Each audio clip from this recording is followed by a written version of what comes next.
be in and out. Sorry, my Wi-Fi is not working.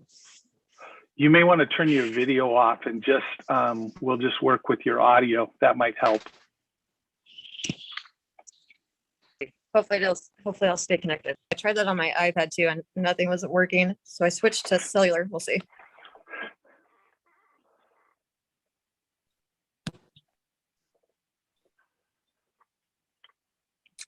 Okay, we are live. Good evening, everybody. Thank you for joining us for the budget meeting tonight. I'd like to call it to order at 5:34 p.m. and let's start with the Pledge of Allegiance. I pledge allegiance to the flag of the United States of America and to the republic for which it stands, one nation, under God, indivisible, with liberty and justice for all. Let's start with introductions. I am Valerie. I'm sure you all know that, and I am the chair for the budget committee. Dave Parker, superintendent. Brad Befarrow, school board member. Mark Everett, school board member. Narcia Rodriguez, school board member. Kate Grandeski, school board member.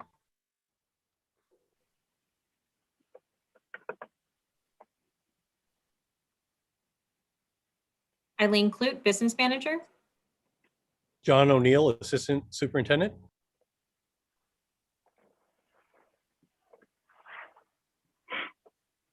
Melinda Fisher, budget committee member. Kim Scherer, director of student services. David Warner, communications. Sujei Hernandez, budget committee member. Enrique Piñon, IT manager. Kevin Reen, director of human resources.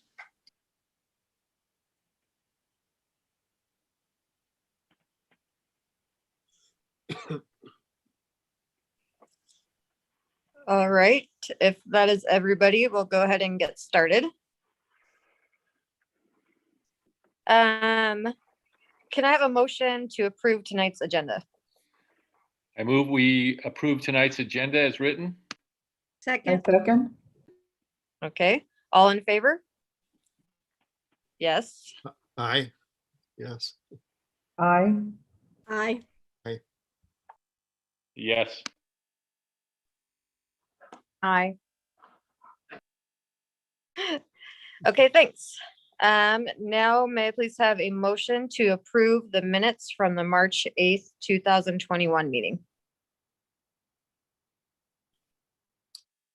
I move that we approve the minutes from the March 8th, 2021 meeting.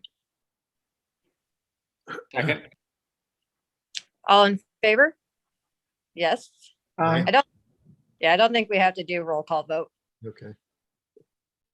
Okay. You Thanks, don't have to, Val. Once we get into the approving the budget, we will. Okay. All right. Thanks, everybody. Let's get started with Eileen giving us an update on the budget. Thank you all for joining us tonight. Today is the last preliminary budget meeting that we have before we propose and the next, well, I guess propose the 21-22 budget and deliver the budget message next month. So a little bit more information will be given tonight, and we'll give you on both the budget and then some community feedback that we gained over the last couple of weeks. So please feel free to ask any questions as we go through, and we'll get started.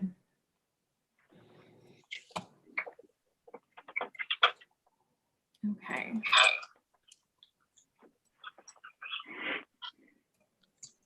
All right. So a quick update on the current year. We have, in looking at the current cash flow, we don't have any significant changes from last month. We're still trending about 16.5% ending fund balance. This is higher than we typically have as an ending fund balance, but it is due to the COVID closures and due to us not spending this year items that we would in a typical year. This ending fund balance is going to help us in the next 2 years on being able to sustain our current service level to the best we can without having to do any major changes or reductions. So this fund balance is really key in projecting and developing the budget for the next 2 years. The largest things that we still have outstanding to project our ending fund balance for this year is both the state school fund and then just changing in expenditure patterns. The state school fund every spring, we're looking at three fiscal years combined, and ODE is reconciling and adjusting the prior year state school fund estimates. So we'll get an adjustment from that. And then they're also reconciling the state level for the current year and budgeting for next year. So we have 3 different years going on at the same time, and we should be getting more updates over the upcoming few weeks on all 3 of those years. So we'll be watching those come through and see how those impact either our cash flow for this year or our budget for next year. And all 3 of these years will impact the budget for next year because it's going to impact this year's ending fund balance, which then becomes that like starting point and that jumping off point for next year's budget as our beginning fund balance. So we'll be watching those as they come through. And then the other thing is just the changing in expenditure patterns. This year we have how operations is looking for April, May, and June. The last 3 months of the year looks a lot different than it did the first 9 months of this school year and even the last 3 months of last year. So it's just a different atmosphere, a different spending trends, and different needs this year. So we're really going to be watching that as the next few weeks come through in creating that beginning fund balance for next year. Looking at next year, so the 21-22 fiscal year, the largest revenue component is, sorry, Brad, I thought you had a question. Are you good? Sorry.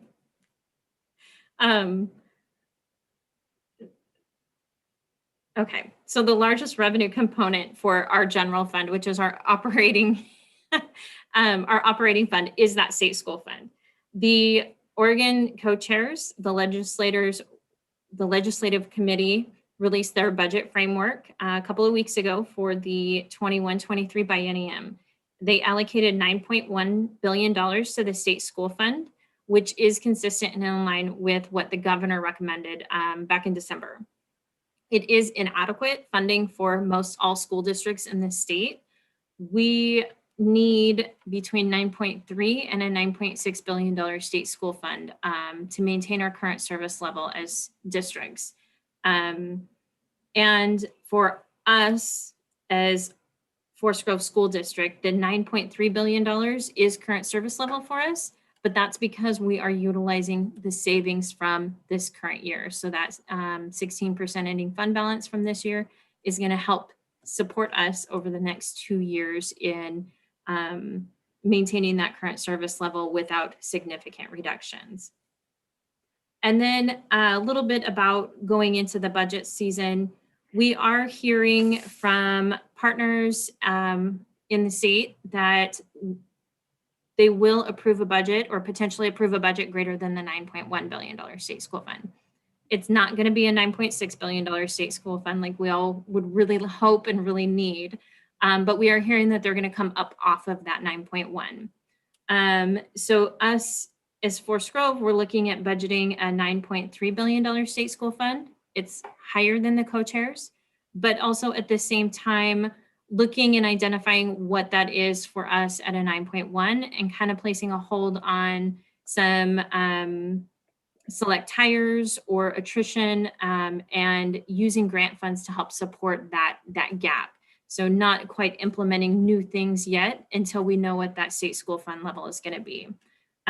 So our budget, we're looking at the $9.3 billion state school fund, but also having reserves and kind of slowing down some of those processes until we get the final state school fund numbers. Any questions on that piece? I wanted to show you why a $9.1 billion state school fund is not sufficient for districts. $9 billion state school fund is what we currently have for this biennium. And then next year's co-chair is 9.1 billion. It looks like an increase in state education, but it's not.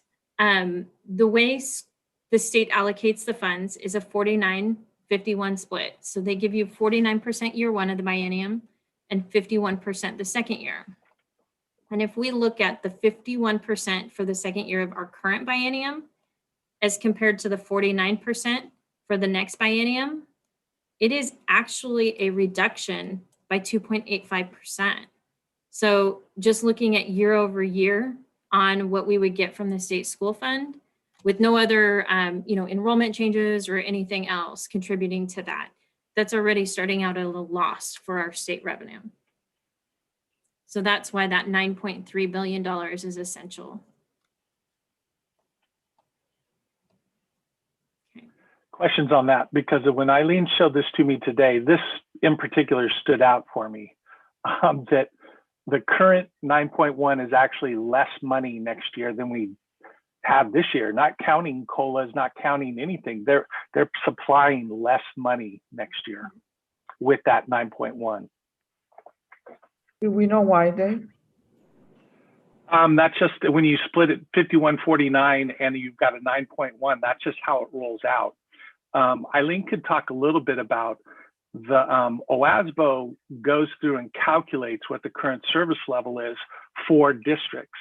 And there's a big disconnect between the state finance and the way they calculate current service level and the way we do. I don't know as much about that, but maybe Eileen, you have a couple of thoughts about that? Yeah, OASBO calculates this current service level at about $9.6 billion for the state school fund estimate. There's a couple of things going on with the state's current service level. Is they're not splitting it 49-51. They're splitting it 50-50. They're not accounting for that inflation factor. And then the other thing is they have an assumption that school districts are getting a lot of reprieve this year with the reduction in some costs with some federal grants, all of the ESSER grants and those monies. And then we also got the PERS rate relief last year that's going to impact this next year. So their assumption is that we're getting all of these things, we're getting these grants, we're getting the PERS rates relief. So we don't need as much of the pie and we don't need as much support as maybe other programs across the state. So we're actively, OASBO and COSA, everybody is actively, fighting for more revenue for schools because, when we look at the 49-51 split and we have all of our roll-up costs, 9.1 is not sufficient.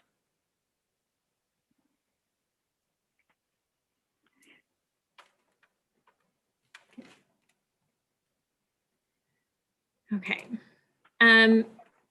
The other thing I wanted to just kind of bring up to everybody and remind everybody is the way we budget.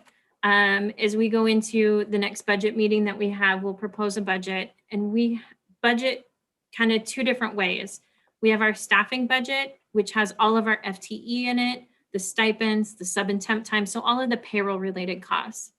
And then we have our non-wage budget, basically, that is the building allocations and the departmental budgets. But as we look at all of these things, it's primarily enrollment driven. So we have our FTE budgets, which is the building allocations are all enrollment driven, enrollment based. So that's your class size averages and the direct building staffing. Then we have the district or departmental staffing.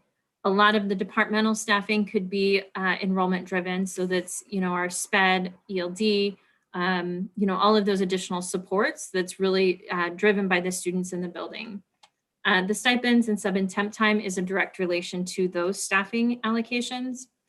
And then we have the building allocations, which is both the discretionary and the ELD funds are both based on enrollment. And then many of our departmental budgets are based on enrollment. So in a second, I'll go into kind of show you how enrollment is projected to change next year. But if our enrollment changes, then these allocations are going to have to change because enrollment drives both revenue and expenditures.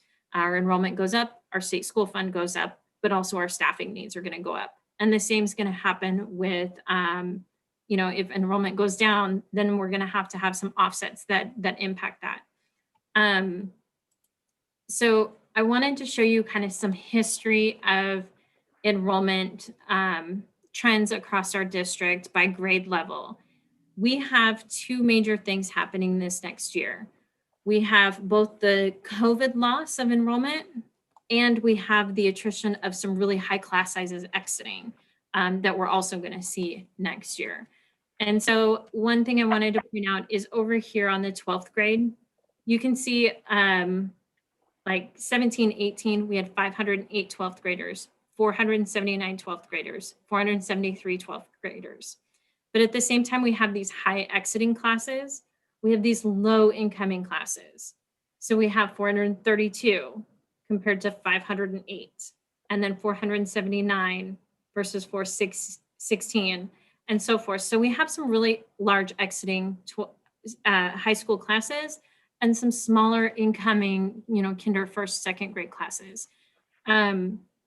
Historically, we've been able to budget on the floor funding to be able to help cushion us and plan and adapt to that. Whereas this next year, and I talked a little bit about this same topic at the last meeting that we had, but this next year, we're not going to be able to budget on floor funding, because if we budget on floor funding, it's going to be significantly less. And we know we're going to get some of those students back that had not shown up this year from kinder, first grade, second grade. So as we move into the budgeting process and planning for staffing and all of our supports, we're looking at budgeting on 5,677 students, which is 181 students greater than what we had this year, but still 151 students that we had 2 years ago. So our net loss from the 2 years is still a loss of 151 students, but primarily it's because of the small incoming class sizes. Our hope is that we gain these, these losses basically from COVID online school that we've seen this year, and we gain those back next year. Enrollment going into this next year is probably our biggest variable that we have in budgeting, and it's I just want to make sure that it's out there that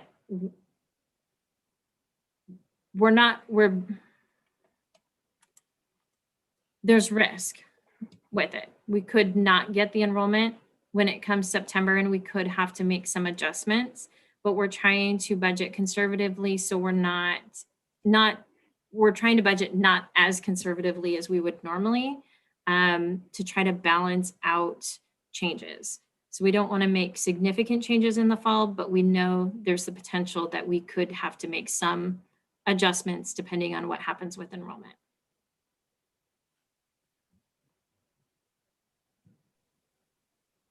Are there any, so Eileen, are there any, so let's say the enrollment is lower than we had anticipated, and then it gets to the fall. Are there any funds that you could backfill some of that loss with for a period of time? Right. That's a great question, Mark. We will definitely, as we're budgeting and projecting out like our ESSER grants and the ESSER 3 grant, we would like to hold some funds aside to be able to help support this in case enrollment does go down, so we're not making significant changes. But we do know that, if we're budgeting so many students in kinder at, 21, 20 kids in that class, and it comes down to there's 12, we do understand there might have to be some changes. Not everything's going to be able to be backfilled with that ESSER. But we will definitely look at trying to find a balance between backfilling and adjusting what makes sense. Does that answer your question? I'm sorry, I was muted. Yes, yes, thanks. Thank you. Okay. So, and then the last slide I have for tonight is I just wanted to kind of show you guys a little bit. I love this slide because it shows how much progress this school board and everybody has made towards the commitment to lower class sizes across the district.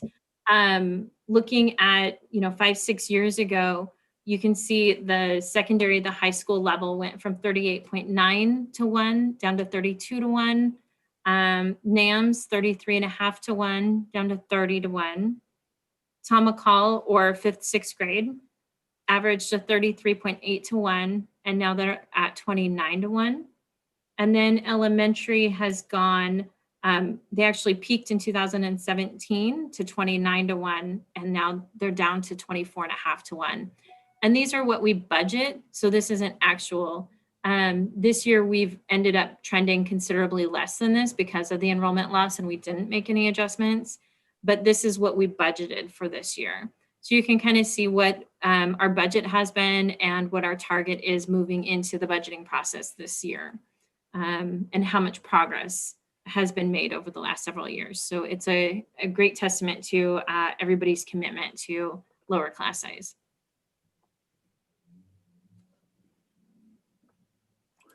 And I think, Eileen, if you can go back, I think the secondary sizes are the actual, because the average class sizes, we're funding them at like 24 to 1. That's including how many total periods they're actually teaching and such, correct? Yes, this is weighted for their time in the class with students. So it reflects a more accurate average. Thank you. Perfect. Okay, so next, Mr. Parker is going to work through and talk about the survey results that we've received from students, parents, staff, and our budget committee. So I will hand it off to Dave. Thank you. Here you go. There we go.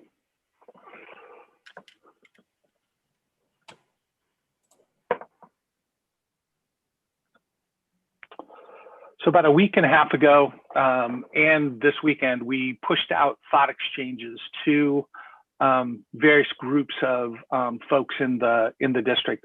And this was the question that we gave them and asked to get input back on, and that is, in light of funding projections for 21-22 school year, what are the most important priorities we should consider as we develop the budget? So if there are some trimming that we need to do, what are the things that are most important to you? And so I'm going to kind of zip through this. We will be sending you a report that you can interact with actually and go deeper into this, but I'm going to give you kind of an overview of what we found. And if you have questions, this is a work session, so go ahead, feel free to ask away. So what we got is we received about 370 participants. They had 323 different thoughts and about 10,000 different ratings on those thoughts that were put forward. In looking at who answered this, basically we are split pretty evenly between about a third parent and guardian, about a third or so staff member, and then about, coming 28%, coming up on 30% of these responses are students. Specifically, the high school is kind of where we went with this.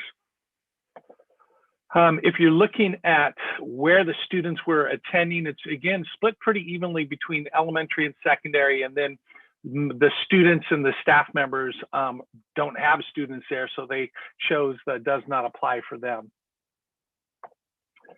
And then lastly, if you look at kind of answering as a staff member, I work at, you can see again, we're kind of split between the two groups.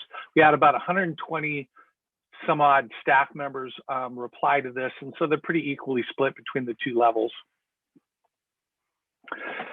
If you looked at all of the responses and which ones got higher ratings, this Wordle is kind of tells you which things got the higher ratings and were referenced more often. Again, smaller sizes, mental health. I'll let you just take a second to kind of look at it. You're going to see we're able to break this out by themes, and so I'll bring those to you next.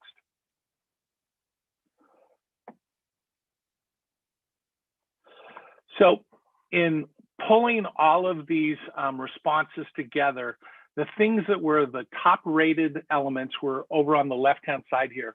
So class size and then staffing was the kind of #1 priority of all of, to be honest, I'm gonna break this out by different groups, but what I can tell you is actually these kind of fall into all of the groups. The next kind of theme that came out was mental health, emotional support is another kind of very important one. Then we've got kind of activities and enrichment activities for students, equity, professional development, and making sure that we're continuing to provide good learning experiences for our staff. The last one there under programs is really programs and electives. So as we begin to look at cuts, this was where they wanted to make sure that we maintained robust programs and electives. We've got some technology and then building maintenance on the end. So those were the kind of themes that we saw. The budget committee, we had 6 people out of our 10 folks respond. And so again, class size was kind of the highest rated. Then it came down to equity, programs and electives, saving programs and electives, staffing and mental health fall on the other end, but not that far away from some of the other elements. Mostly I just wanted to show is what your priorities were in the budget committee. We're still lining up pretty closely with what we're seeing from the other groups. This again is kind of the blue, the kind of teal blue is the budget committee and where they rated these things.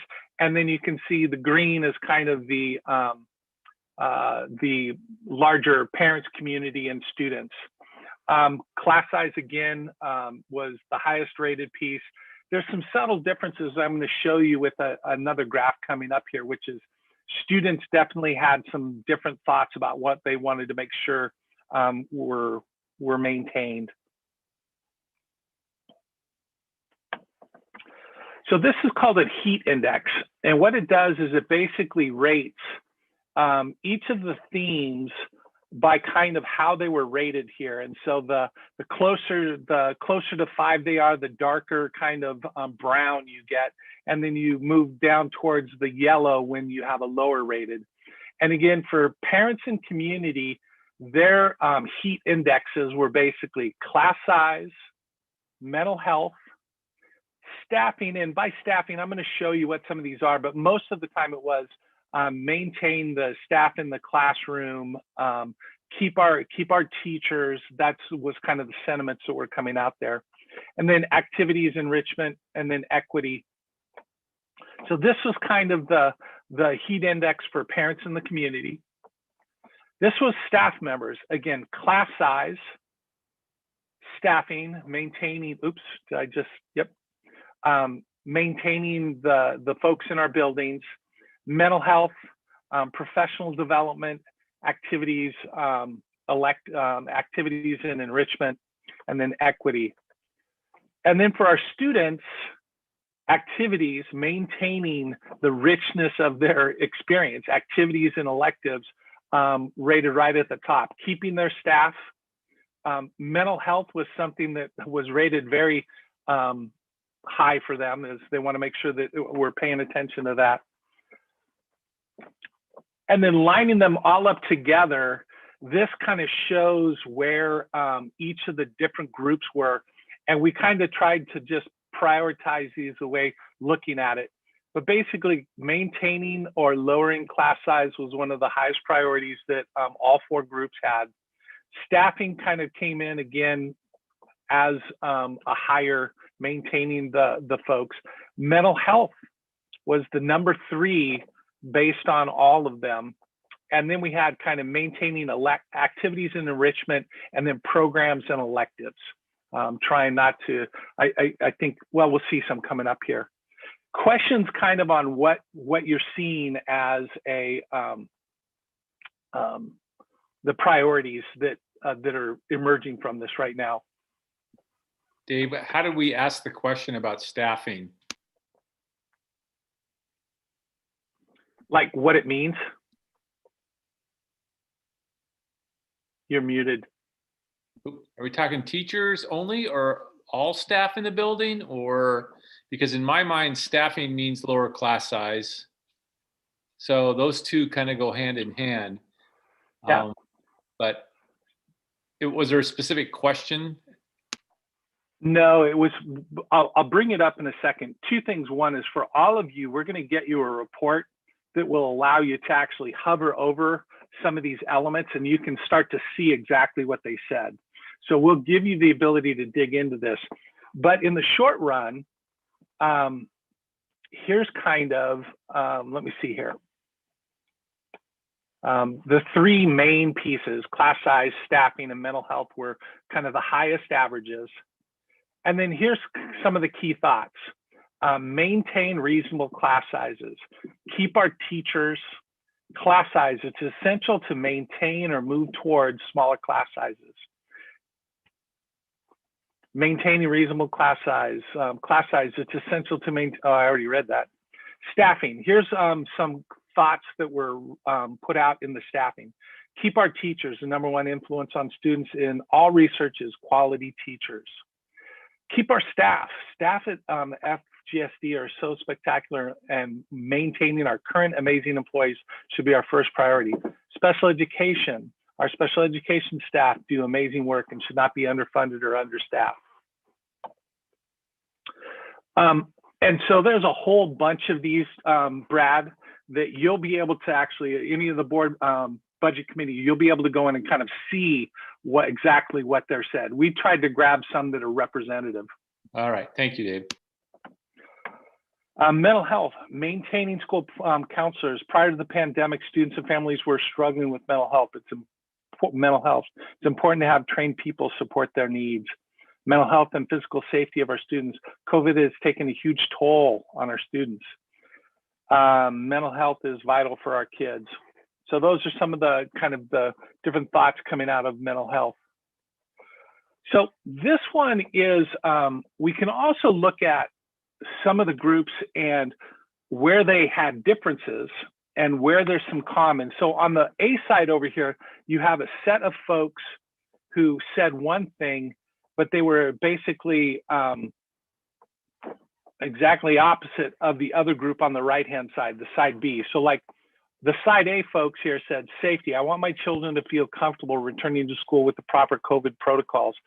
Staffing based on what students have selected as their preferred electives. What classes do our kids forecast for? What do they want to learn? And then on the other side over here, they're like, all the money spent on COVID regulations is excessive. We need those funds to go to actual education. Full-time in school. Watched our high school son do online school. So there's kind of two groups of folks who are saying different stuff. And then the things in common they have that they both agree on are maintain reasonable class sizes. Smaller class sizes, therefore more teachers and more classroom spaces.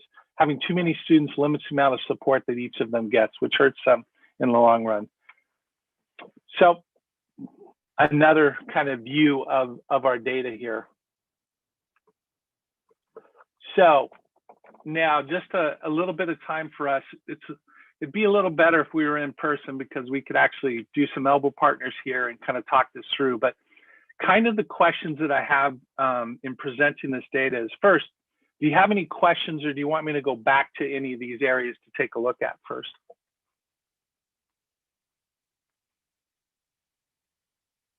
Okay, so looking at the data, the first kind of little conversation I want to have here is first, is it congruent to your thinking?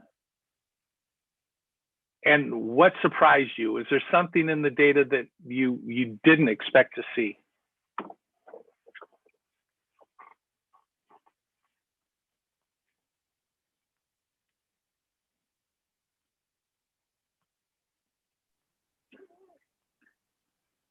I'm going to use my wait time right now. My only comment would be that I would think that was pretty fairly, as far as I'm concerned, very predictable response from those groups in general. Staffing and class sizes, I'm glad to see that. And then mental health, I'm also glad to see that, especially after what we've gone through this year. So that would be my comment. And I guess when I looked at the like the categories that you had, they weren't very far off, really. I mean, there were highs and there was a high and a low, but it wasn't dramatic, really. I don't think. I don't know when you had the bar, like the bar graph of it. I don't know. Well, when you show it this way, they're building maintenance. Looks like it's okay. Is there something that doesn't compute that we haven't? Again, I think they've laid out fairly clear priorities for us. Is there something that we missed that we need to take into account besides class size, staffing, mental health, kind of programs and activities? Dave, this is Narce. Does the data demonstrate the first question, was this provided in Spanish? Yes, the program, you can actually change it to interact with it in your own language. So like you don't have to even negotiate it in English. You can turn it so that it's interacting with you in Spanish. Now, I'll also tell you, we didn't have many people use the Spanish portion of it, but I don't know how many folks interacted with it on as just who are Spanish speakers who are interacting with it in Spanish. We did, when we sent it out, give directions of how to change the language so that you could interact with it in your own dialect, whether it was Spanish, French.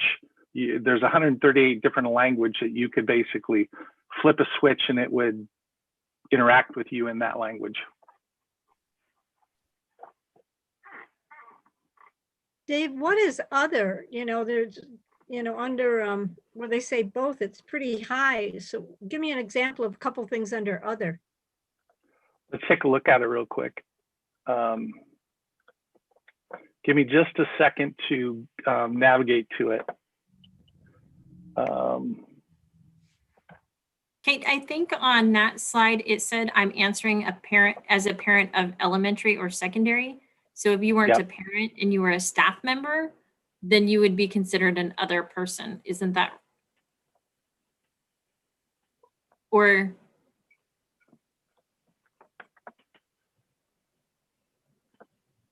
Dave, that's the wrong. Am I on the wrong one? Okay, thanks. I was like, I didn't. Hang on one second, folks.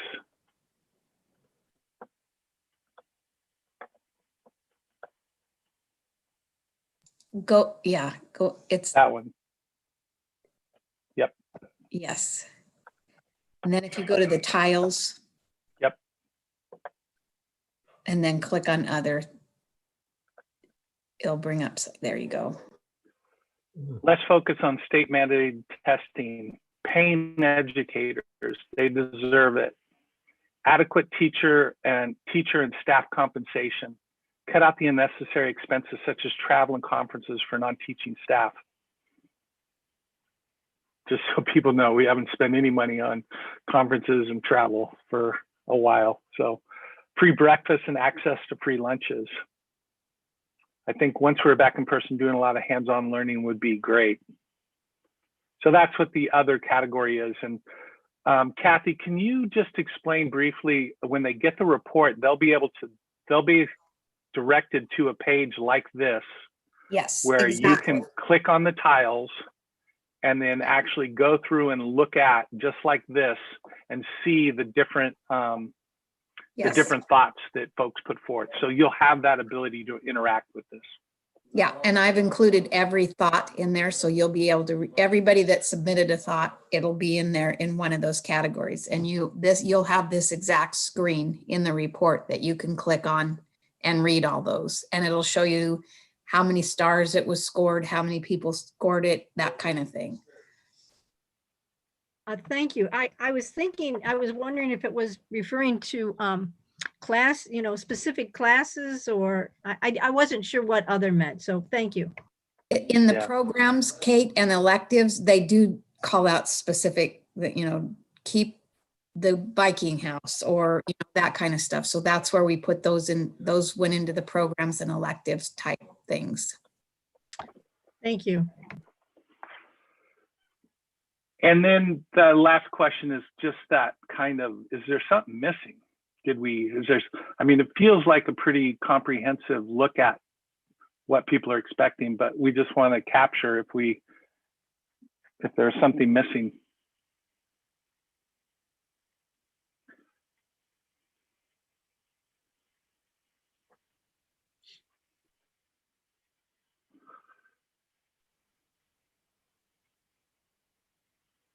Okay.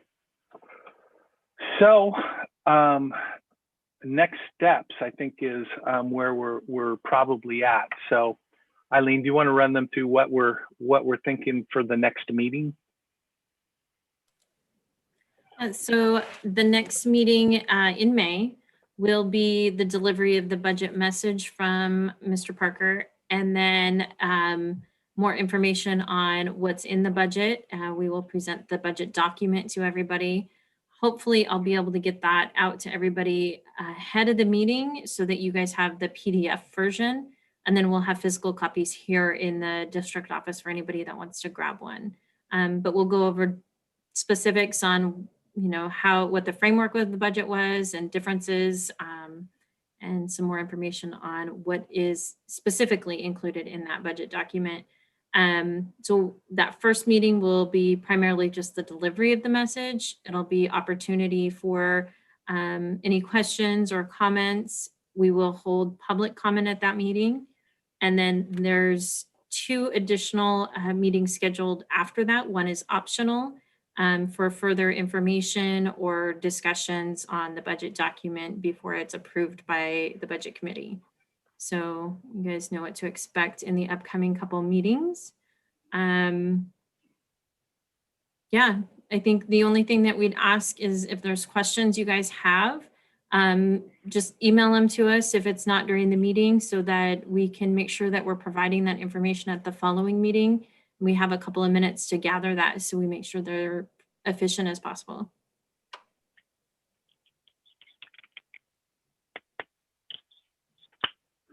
Okay, thanks, Eileen. Thanks, Dave. It's a lot of good information.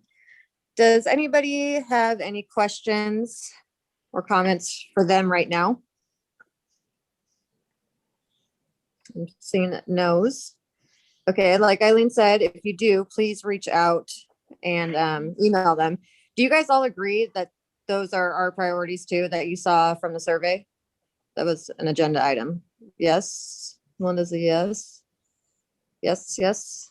Okay, great. So if there's nothing else, then we will adjourn the meeting at 6:17. Thank you, everybody. Thanks, Val. Thank you, everyone.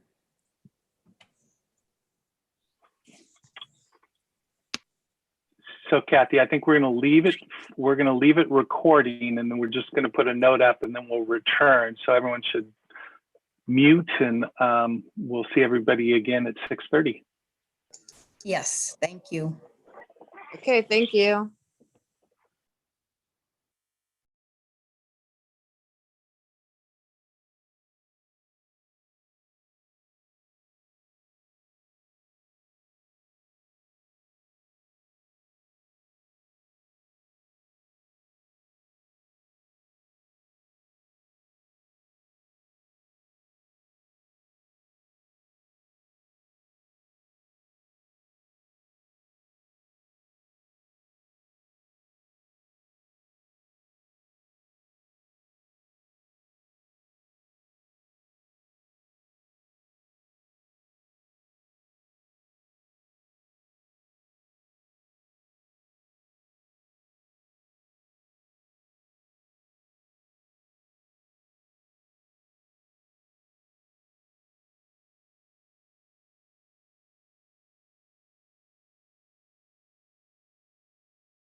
Julianne, just so you know, we're taking a break here, and at 6:30 we'll start back up. Sounds good. Thanks.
We ready?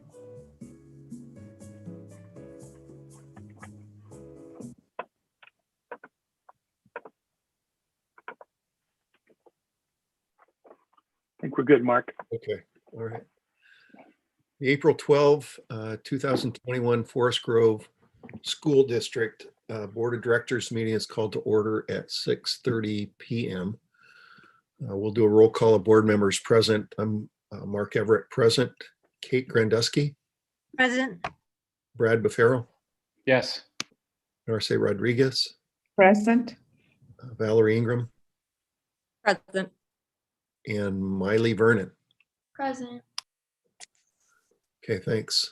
The school board will hear public comment for unscheduled public appearance received through the designated email address, which is publiccomment@fgsd.k12.or.us and is on the district website. Comments will be read by district staff at the appropriate time on the agenda and will be limited to 3 minutes. This time, if you can join me in the flag salute. I pledge allegiance to the flag of the United States of America and to the republic for which it stands, one nation under God, indivisible, with liberty and justice for all. Thanks. Okay. Let's see.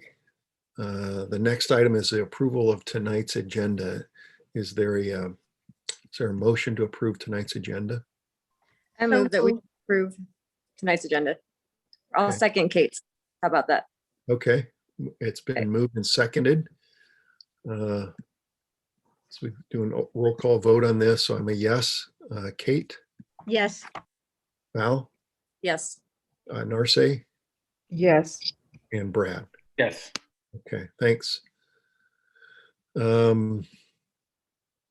Let's see, Chorus, we'll go to the student representative report at this time. Miley, did you have a report for this evening? Yes, I do. So today, I'm going to do a different approach for it. It's the 3 maxims, and basically just for our school, we went over what we had to do. And so for the care part and the adapt part, our main, I don't know where this correctly, but our main focus, I guess, was our community pantry. And with that and with school starting, there's not enough space for both of those. Right now it's in the cafeteria and it was packed. When Kirkman showed me it, there's refrigerators in there, there's boxes in there, it's a lot of stuff. So luckily we don't have lunch this year, but we do have ASB class, and our ASB is 110-ish students in, and we do use that cafeteria for that class. And so basically what we're trying to say is that we do need extra space somewhere to put that community pantry, because we want it to keep running in the future and not just stop after we go back into person.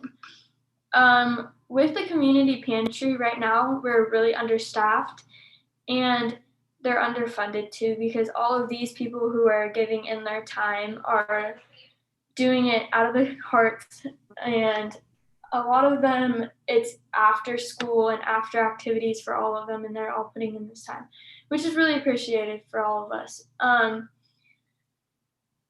Okay. Also, so now moving on to our students and our ASB classes, we also are looking at, we have about 250 students that are going to be involved in a leadership class next year, which is great. No other school has over 100 people in their leadership class, which is really cool that we're that one person. And we keep removing barriers so people can get involved, but we do need another space. Like I was saying, we do need space for that to get involved. Our new leadership program that is coming in is Miss Nunez is running it. It's called Latinos in Action.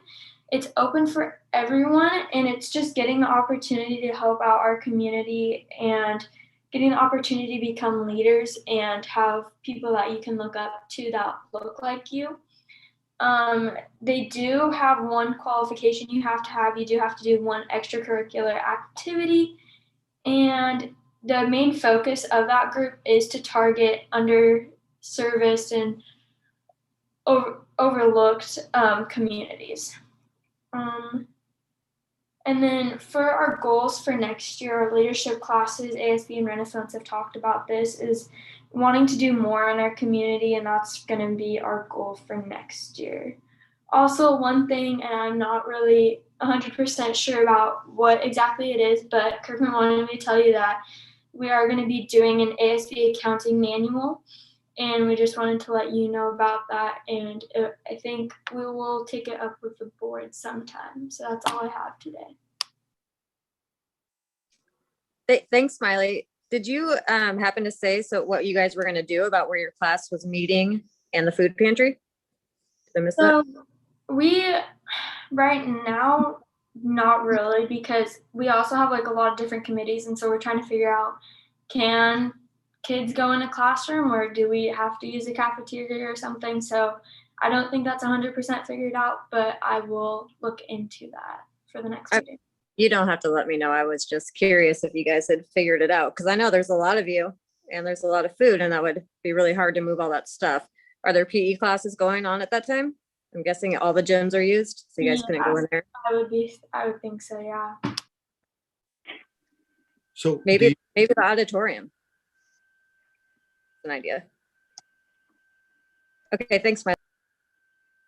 So they are working on finding you a space, Smiley, is that right? Or you've shared this with the... I am not sure. I just talked to Kirkman today, but I would guess they are trying to find a space right now, Okay. yes. Got it. Okay. Yeah. Okay. Thanks very much, Miley.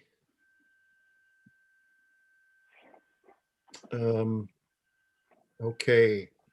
Correspondence and celebrations, calendar notes, recognition, and the superintendent report. I'll lump it all in there. Perfect. Thanks. Miley, I really like the idea of, again, the students doing community service. I love that idea. That's neat. And with 250 kids in the leadership, what a great opportunity. So I love some of that thinking. Thanks for sharing that.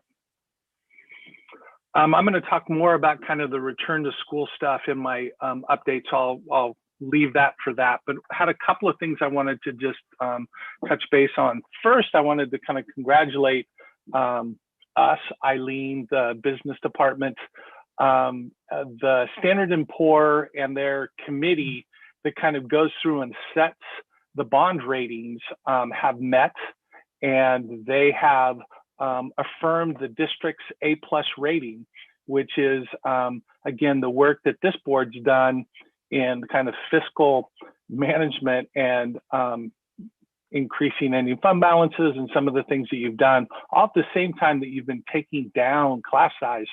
That's some really spectacular work, and it was noticed. And we were a standard rating. We're now we moved from we went from standard to good.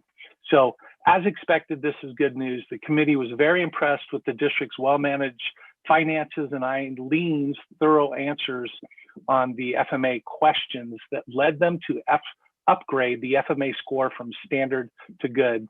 Once again, this is great. As we begin to look at what our district needs, that A+ rating will drive down costs for us. So it's just a very positive thing for our district. And again, want to thank Eileen and our financial crew for kind of stewarding us. So great news on that. Then I wanted to spend just a little time to kind of discuss the plan for presenting the contract for the security resource officer to the board. We'll be coming up with that and kind of wanted to walk you through what that's going to look like. Currently, we have not paid anything this year for an SRO because we haven't been in session. So no money's changed. But the contract that governs that relationship is no longer current. So we need to bring a new contract in front of the board. The city's reached out because of, again, I think our contract was a little bit old. The city has reached out to other cities around us to determine what this contract should look like. I'll meet with them in the coming weeks to kind of put forth a draft of what this contract might look like. Meanwhile, I've met with the high school administrators, and during the month of May, they will be setting up some engagement with their student body, 9 through 12, to talk about the security resource officer and how kids are feeling about it. They'll bring that data and information back to the board. I'll invite the Forest Grove Police Department to come and talk about, like, what does a security resource officer do? There's quite a bit of, I think, confusion around what their job duties are and what their job duties aren't. So we'll bring that to the board so they can present that information. There's background, there's history. Once you have all of that information, we'll bring forward a contract for there to be a discussion so that we can kind of talk about it and you can make a decision about where we want to go with that. I've gotten requests from folks in the community around this security resource officer, and I just wanted to clarify a couple of things to make sure folks know what's happening in our district, specifically related to that mental health piece that we talked about in the budget meeting. So I wanted to outline what we've hired or will be hiring in the near future surrounding our ability to provide mental health and behavioral wellness to our students, because it's considerable what's about to come into play. You approved the Student Success Act almost 2 years ago, but we're finally, looks like, going to be able to really implement in a full fashion many of the things that have already been approved. So here's what we've been doing. We've now hired 2 full-time mental health professionals who are already working in our district. Those are our care coordinators. We're going to be hiring with the SSA funds, and all the indications we're getting right now is that SSA will be fully funded. The tax that is that they passed to fund that is producing the revenue at the rates that they thought. I think it's maybe more. We'll be hiring with SSA funds 7 full-time counselors to lower our caseloads to closer to that 250 to 1 students to 1 counselor that the National Counselor Organization recommends. We've hired 1 full-time student success coach, and we'll be bringing another student success coach online with the Student Success Act.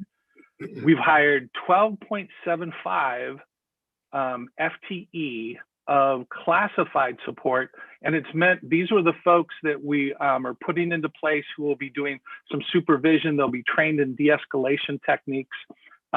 They'll be utilized to provide kind of better, de-escalation for our students.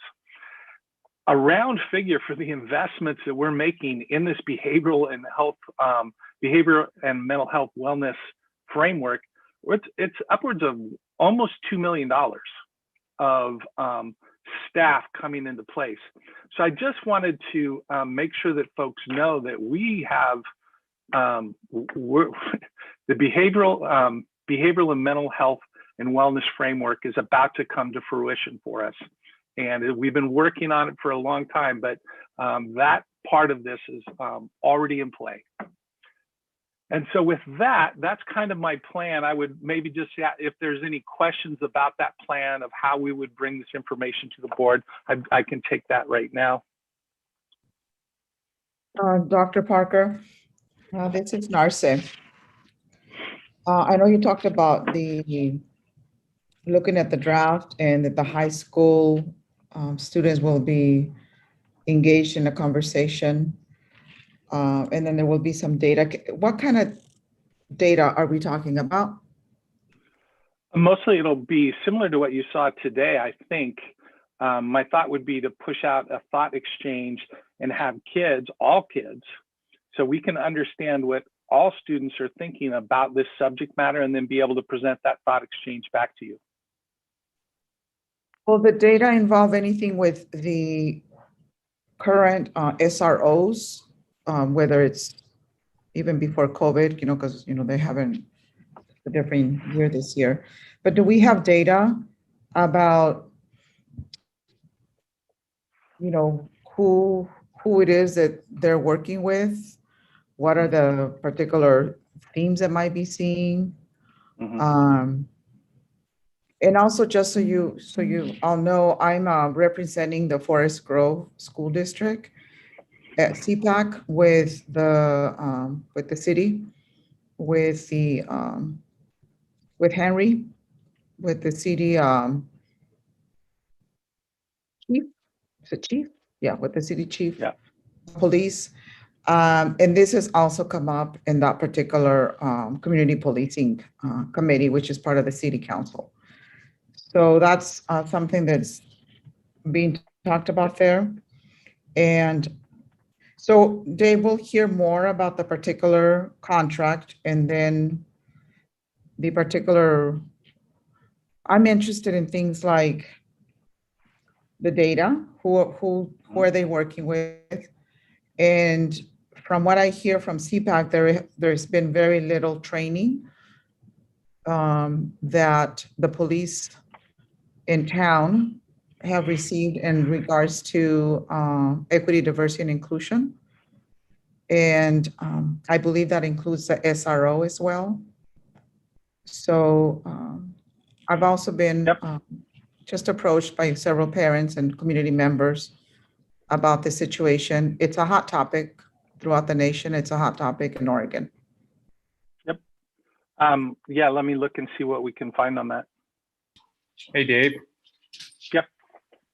I do think it would be a good idea if you're going to gather the data from just the students, that you also gather the data from the staff. Not only the teachers, but the administrators in that building too. Or anybody else who has contact with the SRO, because you have a group of adjunct people going in and out of the building that also have contact with the SRO.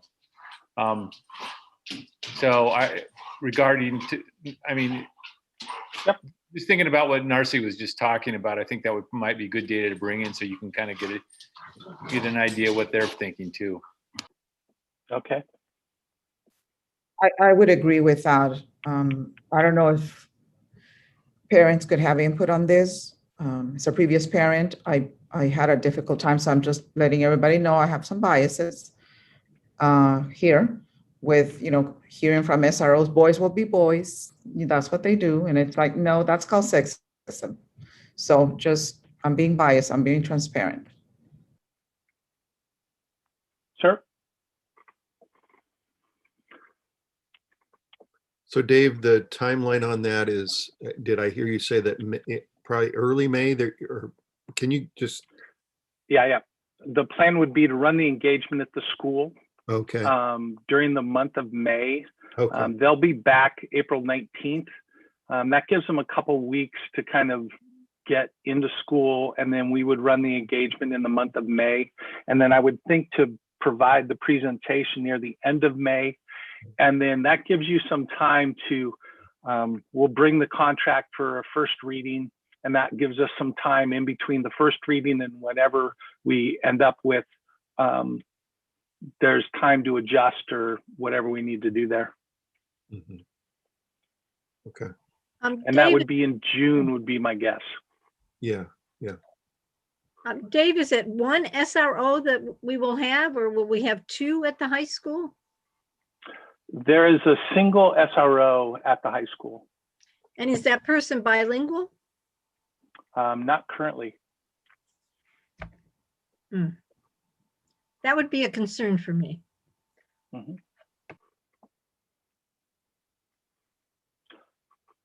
And so that's kind of the plan. Again, if you have other ideas, those are all, why don't you go ahead and send those to me? I'm happy to again, we're going to try and get you the information that you need to be able to make a decision on this. So we can we'll go from there. Okay. And the idea, I think, would be to have some sort of decision by July 1, because the city needs to plan. So that's kind of the timeline. I mean, again, if it doesn't happen by then we'll deal with it. But that's, I think, what we're generally heading towards.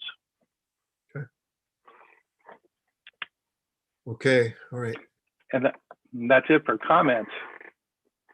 Okay. Thanks, Dave. Okay, unscheduled public appearance. The board appreciates community members sharing information during public comments.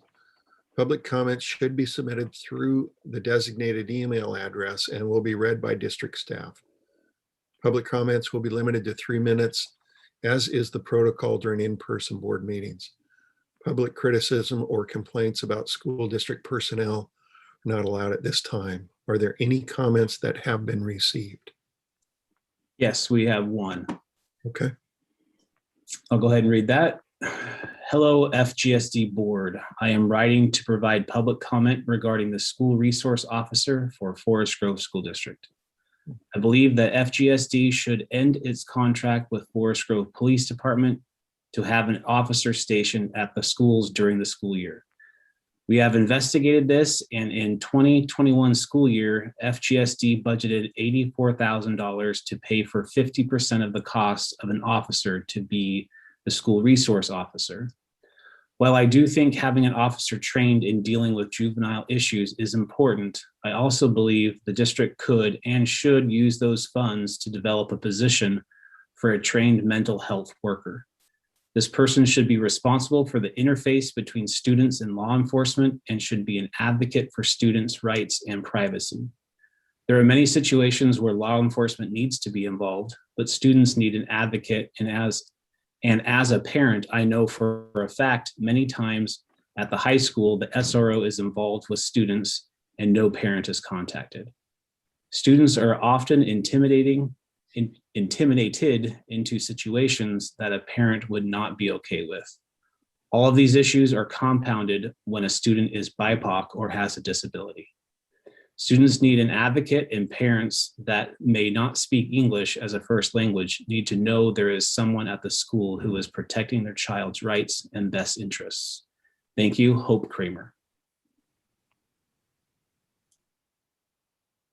Hey, David, do we have a name and an address from that comment? Hope Kramer is the name on there, and we have an email address. Yes. Okay.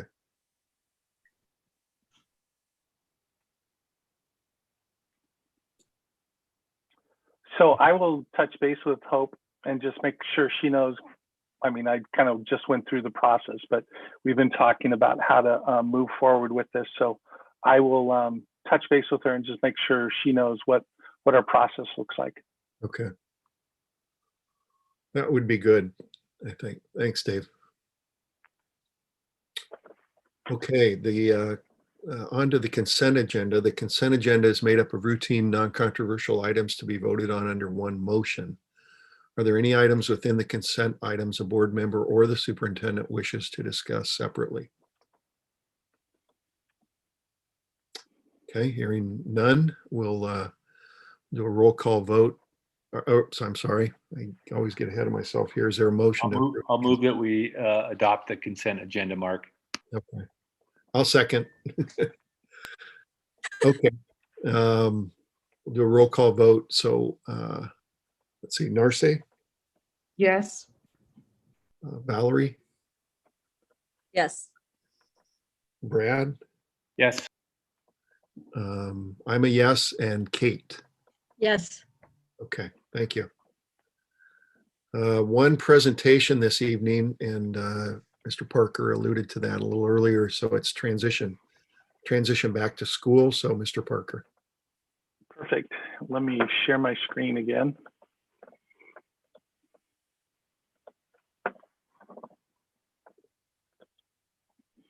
So just want to give you a little bit of an update here as we're beginning to transition back to school.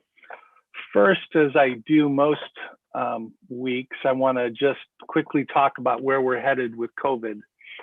Currently, this is as of last week, we've seen a slight uptick happening. Currently, the new data just came out today. It's about 132. So we're continuing to kind of see a new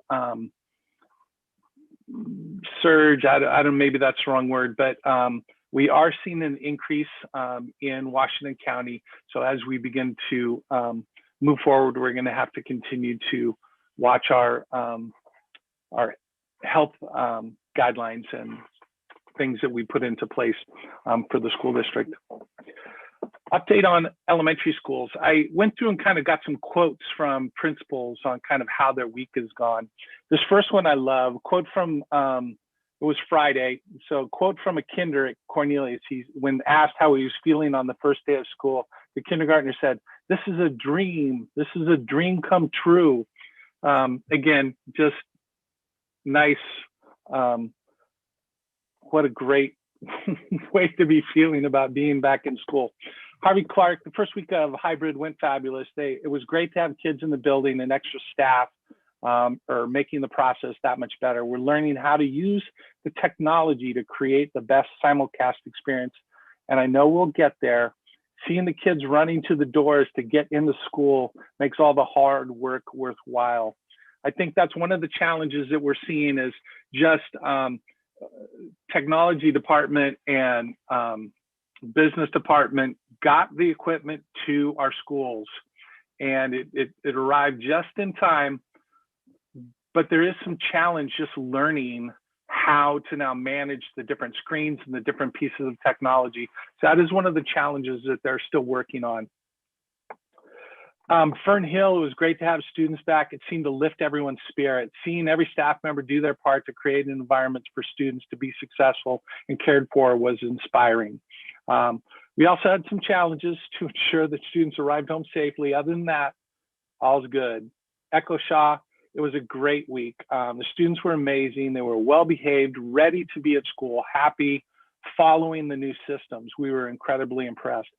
Challenges have to do with the steep learning curve. The technology is great, but we need more time to keep practicing.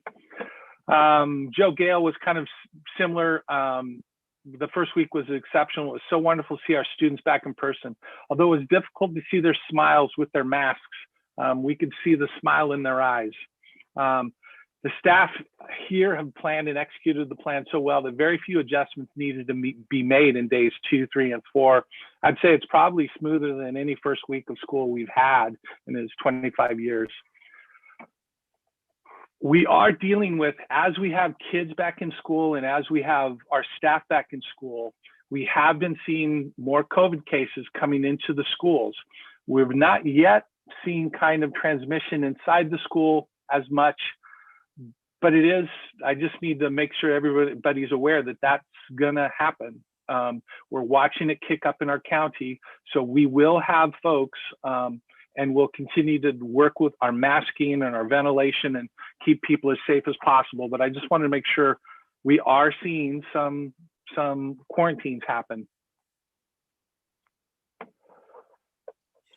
Secondary schools, Neil Armstrong, their hybrid committee has met frequently all year to put together a plan.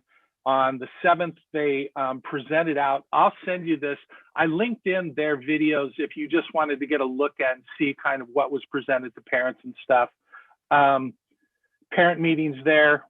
Technology is mostly in the buildings. I'm hearing from facilities that it's all in the buildings now. So I think we're good on the technology part. Newsletter sent to the families weekly, including the details of the return to hybrid. As of April 7th, there are about 58% at Neil Armstrong families have said that they're going to return. The staff's called all the other families to attempt to get some responses. And then the updated bus list went out on Friday. So I think they're ready to go. This week is their transition week. So Wednesday, Thursday, Friday, teachers will be moving back into their rooms if they haven't already and kind of getting ready to go. Forest Grove High School, they've got about half and half. They're about 838 in hybrid and about 858 are staying in CDL. They're still working on about 167 families. Teachers are getting in and setting up their classrooms. Again, their transition week is this week. Signage is up around the building. Classified staff are working really hard to get the building ready and to communicate with families, students, and staff. So that's been a lot of work. Their tech, I've heard that at the high school, they've created kind of some internal teams who are kind of helping teachers with the whole simulcast piece. They held a parent webinar on the 31st and were able to answer a lot of the questions. This Thursday and Friday, they are holding kind of a 9th grade orientation. And then we're offering students an opportunity to get their picture taken on the 15th and 16th as well. So that's kind of where we're at as far as the return goes. And so far, so good. I mean, I think most everybody's just been relieved to have our students back in the buildings and feeling like the normality is within our grasp here. We're getting back to some more normal experiences. questions that I can answer about kind of the return to school. David, I didn't see any of the attendance numbers at the elementary level. Do we have those somewhere?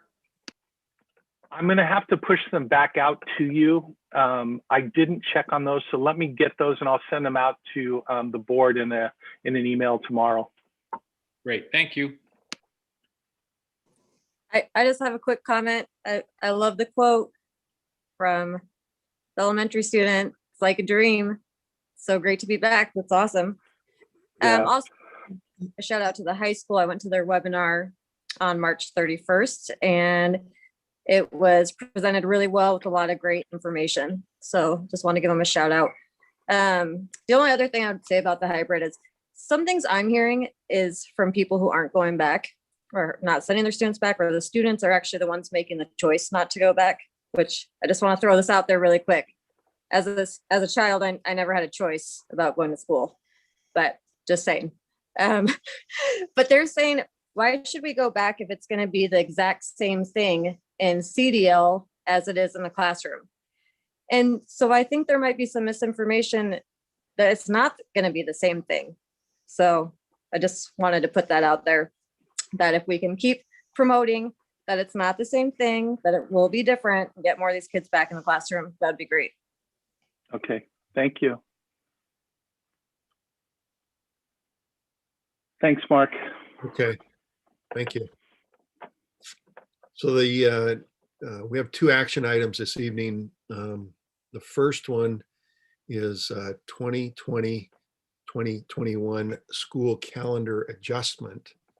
And that'll be with Mr. Noreen. So Kevin, if you want to walk us through that. Absolutely. Good evening, Chair Everett, board members.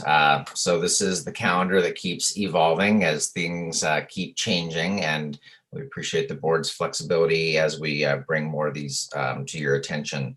So as the cover letter talks about, we're in the hybrid model that Superintendent Parker just talked about, where we have cohort A attending on a Monday and a Tuesday, a Wednesday being a non-student instructional day, and then a Thursday and Friday being for cohort B.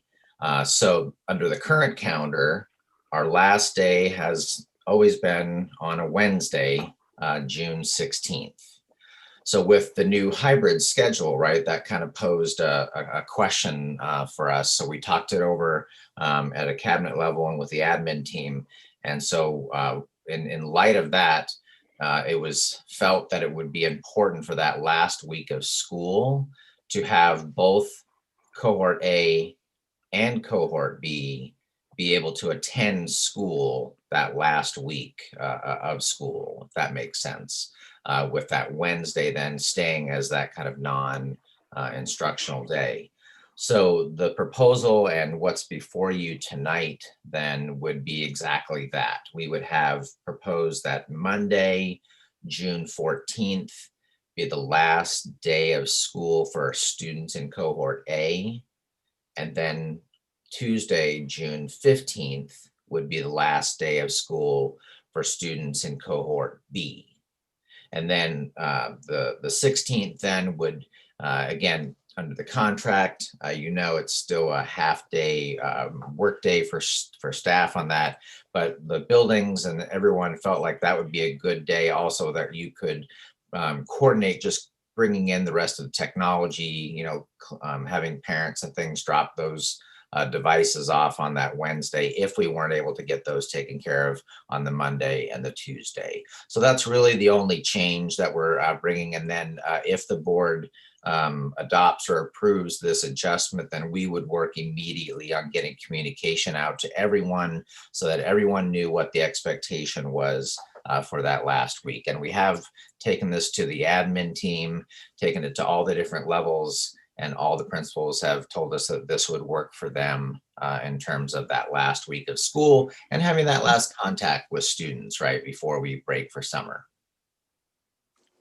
Kevin, can you clarify if it's the last day of in-person school or the last day of school? You understand what I'm saying? Like if you're in cohort A, are you still logging in on Tuesday? is cohort B still logging in on Monday? Yes. What would be different would be the Wednesday is no longer, normally that's a student check-in day, but we need to start collecting our tech on that Wednesday. So the last day of full school would be the Tuesday, and there would be some kids in person and there would be some kids online on that same day. That's the way I see it. Kevin, do you see it different? Yeah, I think, I guess I would equate it to exactly how it's happening now. So whatever you're doing on your day that you're not in person, that would be you would do that same on, and I see John also giving a thumbs up on that as well. So yeah, Dave, I believe I agree with that. Okay, I would just want to make sure that that information is clearly communicated, because when you were presenting it, it sounded like the last day for cohort A was on Monday.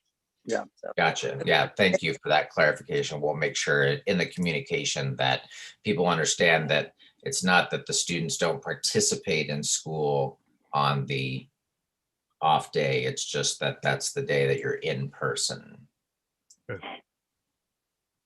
Thanks for that clarification. Kevin, I don't have a question about this calendar, but when are you going to present the calendar for fall? I know I'm rushing it, but I've heard from teachers saying, I want to plan my summer. And so do we have an estimate? Thank you. Absolutely. We pulled our calendar committee together last week. Board member Ingram was present on that. And so we've been having folks, and we expect to bring a draft to the board at the next meeting in April for your review. Okay. All right. Okay, thank you, Kevin. Is there somebody want to make a motion for this calendar adjustment? Sure, I'll move that we approve the calendar adjustment as presented. Second. Moved and seconded. Any discussion? Okay, hearing none, we'll call for a vote. So I'm a yes. Valerie? Yes. Narce? Yes. Brad? Yes. And Kate? Yes. Okay, that motion passes. Thank you. One other presentation this evening, and this is the 2021-2022 Youth Contact Contract, and that's from John O'Neill's presenting this evening. So, John. Excellent. Thank you, Mark. We have quite a crew with us here this evening. First, I'd like to introduce Judy Harris, who is the director. You remember Judy from multiple years. She is the director of Youth Contact. Also here to help entertain questions is Karen O'Neill, principal at Forest Grove High School. Osvaldo Garcia Contreras, former NAMS principal, and congratulations as of tonight, Juliana Kelly, the new NAMS principal. Congratulations. And Brooke Gale, our high school counselor, who has a lot of experience. There is a switch a little bit regard tonight. We were bringing to you the MOU, but today in cabinet we decided, instead of making this an action item, it will be more like an information and a future action item, because we think it's time that we should bring an updated contract. We've been doing MOUs for multiple years, but so we'll be working with Judy on that closely to bring that to our next board meeting. But as you know, the district contracts out services for universal prevention of drugs and alcohol counseling services for individual students at Forest Grove High School, Neil Armstrong Middle School, Calc, and Create as needed. These contracted services are extremely important in providing additional services to meeting individual student use incidences and referrals for support. These services have been in place since 1984 at Forest Grove High School and have been instrumental in providing assessment and intervention services to the high school students and of the district. The proposal that we're bringing to you is that contracted services will increase from $87,780 for 1.5 FTE last year to $117,603 for 2 FTE for the 21-22 school year.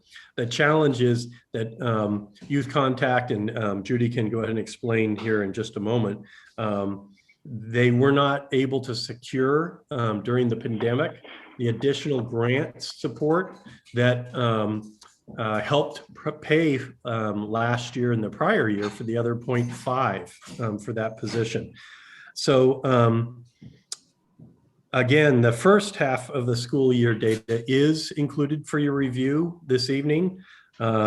Brad's always asking for, so what is the outcomes? What are the stated targets and objectives?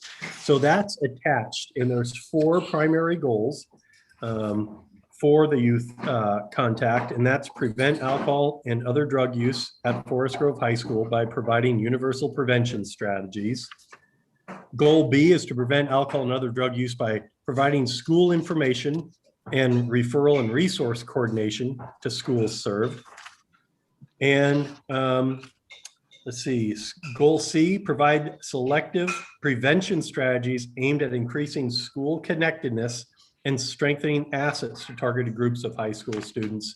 And finally, goal D, provide targeted prevention activities for students and families, including crisis intervention services, drug and alcohol intervention, and screening.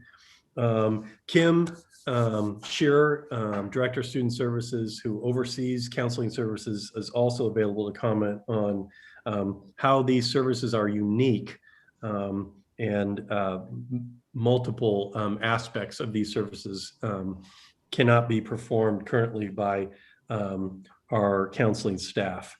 But again, the portion of the FTE covered by the requested amount from Forest Grove School District provides 57% of the actual youth contact costs, which include weekly clinical supervision, twice monthly program supervision, the FTE and benefits, the materials and services, program administration and fundraising, as well as grant reporting and management. And Youth Contact currently has 2 separate grants which support the remaining costs of these FTE, along with another 7 FTE in other school districts that Youth Contact serves. Again, we have quite a few people here to provide an overview and entertain any questions, not only from the administrative perspective at the middle school and high school level, from the counseling support services, Brooke Gale and Kim Shearer, as well as Judy Harris herself. Judy, do you have anything you would like to add to that? I would like to say a couple things. And John, I hate to correct you because you're essentially always perfect, but there were a couple of small things I wanted to say. The comment about we weren't able to secure the grant, since 20 plus years, we've had a grant that provided middle school staffing. The funder decided to double the number of students that they wanted us to serve without increasing the dollar amount. So we had a tough decision to make, but decided not to apply for that funding, given that it was continually decreasing and we were continually not able to make our numbers meet that. So last year we were able to apply for some small grants, which got us through this current school year, but that money runs out at the end of this year. So that's why we're asking for that extra 0.5 FTE dollar amount to continue at Neil Armstrong. The other thing I wanted to say is I think that our quality of service has been tougher this year because of COVID, and you'll see our numbers I don't think are quite as strong, but in some areas we decreased in some things that we couldn't really do effectively with COVID and being out of the building, but we increased in some other areas. So we did a lot more of prevention in terms of presenting and what I would call primary prevention. So that's to distinguish the types of prevention we do. Type 1, which John referred to, is really the universal prevention. That's goal A. And that's really for all students in the building. So every student should have an opportunity to hear information and to have better information and knowledge about drug and alcohol use and abuse and how you can live positively instead of having negative issues happen. And then the selective prevention really refers to kids who are already, they may not already have a drug or alcohol problem, but they may be in a risk group. So maybe they have a parent or maybe there's a family history of addiction. And so that puts them in a risk group, even if they're not currently using and abusing drugs and alcohol. And the third category, targeted prevention, is for students who are already defined as having a problem. So these are already kids who've been using and abusing drugs or alcohol. And so that's the distinction between the three categories of prevention that we do.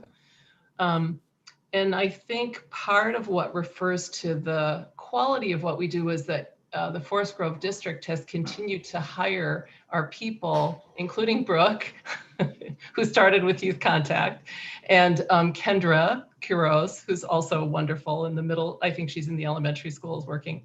So I think you're getting a good group of people that are working there now and in the past as well, who now work for the district. So that's all I'll say for now until there are questions. Thank you, Judy. Kim, do you want to talk about how it complements and the differences between, counseling services and these unique services? Sure. So, from my understanding, to do the alcohol and drug services and evaluation, you have to have a license in that, and our counselors don't have those licensing requirements. It's not a part of their current duties as school counselors. And the unique thing I think Youth Contact brings is they can really do family therapy and they can work with kids on a more individualized basis.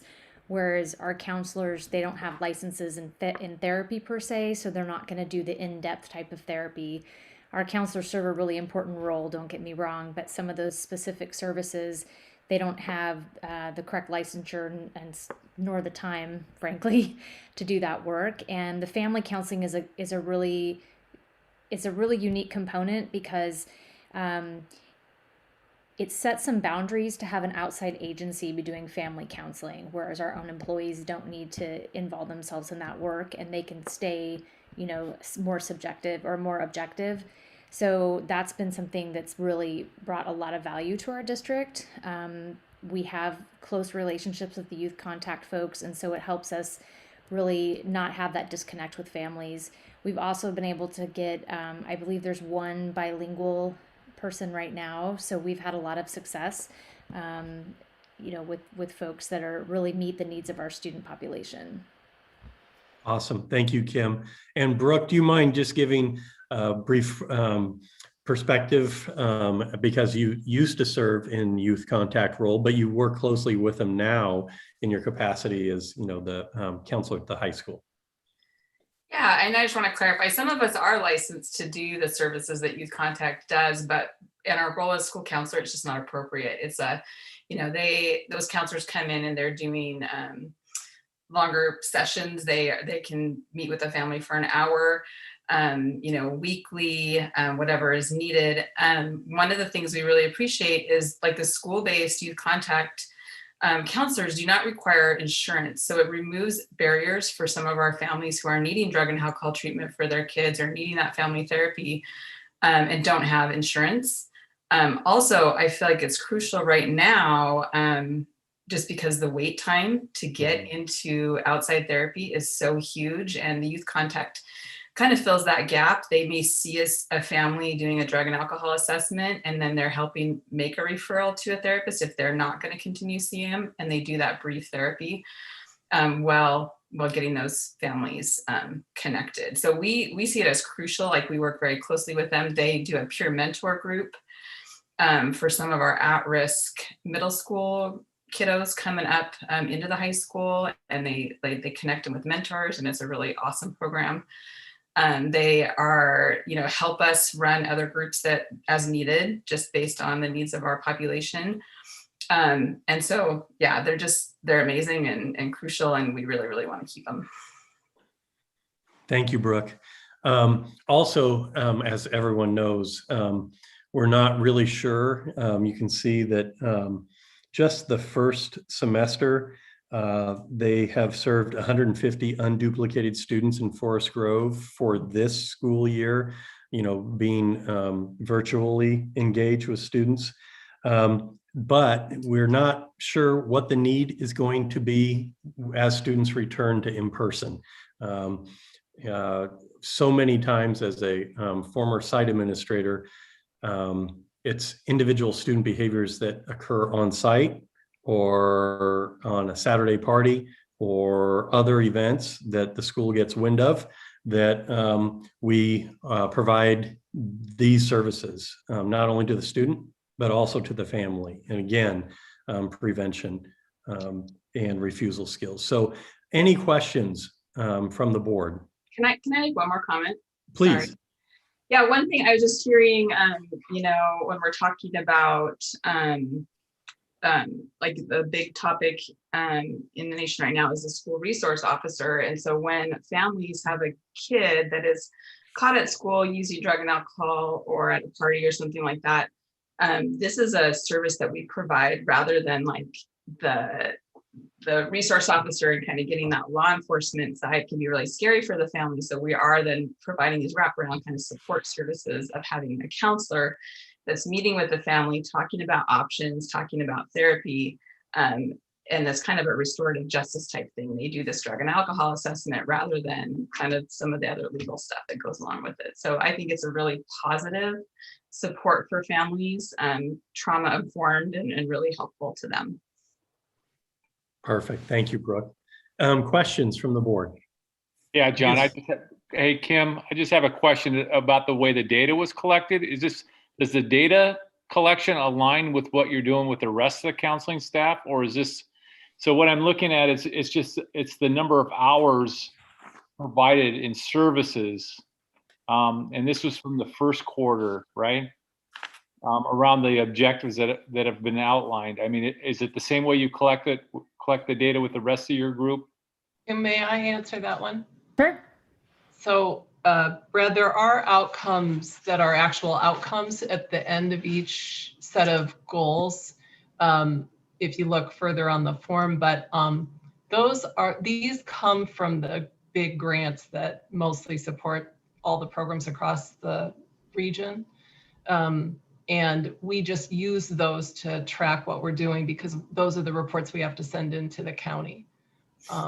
So we just took them and used them. We just take a slice of it that fit the numbers for Forest Grove out of that bigger report that we do. So number of hours, number of students per And also if you look at each goal and objective, you'll see outcomes, or you should. So we're tracking things like how many students report that they have pre-post, that they have increased their problem solving and resiliency skills after being in a group. How many of them follow through with referrals that we make to them to get assistance in the community. We're tracking, are they getting to where we are trying to get them when we involve them in our services and refer them. Those are just a couple of examples that I'm looking at on the form. Okay. Can you see those? I can see them now. Okay. So Brad, if you're asking if they align with what we do, so in some ways, yes, around the amount of referrals, we track the same type of referral data, but the services are different in a lot of respects. So we're tracking different information because our mental health folks are care coordinators. So they do track if families follow through, and how many couple months ago we presented that data. So we continue to kind of improve what we're doing. And also just, there is a lot of service coordination like Brooke was talking about. They're not duplicating services that are happening. They're all working together to make sure that the student and family's getting what they need, but not being overloaded. Thanks. I have a question. And this is an overall question. I think I heard earlier talking about, we were talking about the SROs and then also about the number of, if I heard correctly, the number of counselors that will be hired in the future at the high school. I think I heard that. So what's the difference between hiring a counselor in this particular service? Why couldn't we hire one of those counselors to be able to do this? Can I speak to that? Yeah, so the school counselors right now, our caseloads are far above what the National School Counselor Association recommends. And it's like just doing the basic job of the school counselor, which doesn't include any of this, is like high already. So we need to lower like just the average caseloads and our focus is on mental health as well as like graduation rates and classes and all those kind of things, the school counselor side. And then we're making referrals to mental health professionals for like the drug and alcohol, family counseling, that kind of thing. So like, I think they're two separate jobs. We do need to hire more school counselors because our school counselors are overtaxed with the school counselor side of things. And then we still need this service. I don't know if that answers your question, but like we need to increase counselors, but if we hired a counselor just to provide the service, it still wouldn't take care of the school counselor numbers, that our caseloads are just so high that we're not really serving the kids the best that we're able to. I can also provide some background if I may. Is that okay? Can I ask a follow-up question first, Mr. Garcia? Sure.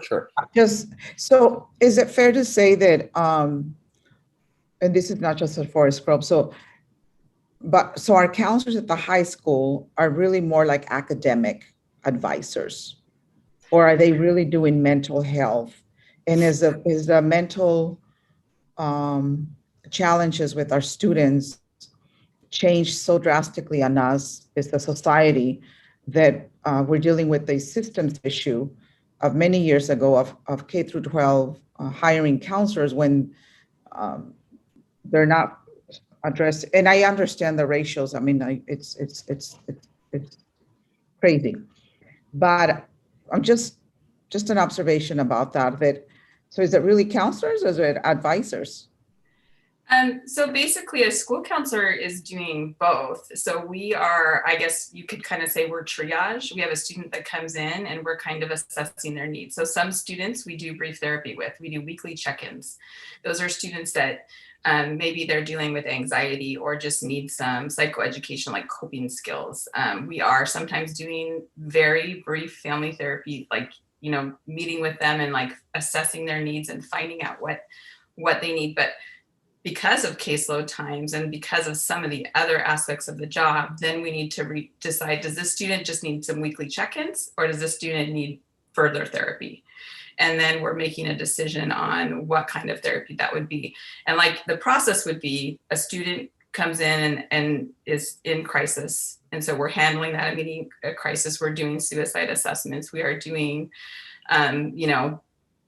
reactive services in that moment. And then we're deciding what they need. Is this a one-time thing? Is this a continuation thing? Is this a family systems thing? The next thing we do typically is refer them to our mental health care coordinator if they need further services. And the mental health care coordinator is going to ask questions. Do they have insurance? Are they a family that is capable, like, do they have the time to get their child to weekly therapy appointments? Do they need inpatient? Do they need drug and alcohol assessment? Then they may refer to youth contact, or they may refer to an outside therapist, depending on the needs of that family. So that's kind of how the process goes. But the school counselors do both academic and a lot of mental health support. We just kind of take those cases that don't need the more intensive services. We provide the mental health support to all students. And then we also do presentations and coping skills in classrooms as well. And then we refer out to those students that need more intensive services. So kind of both. Thank you, Brooke. So John, I have just a question about the dollar amounts here.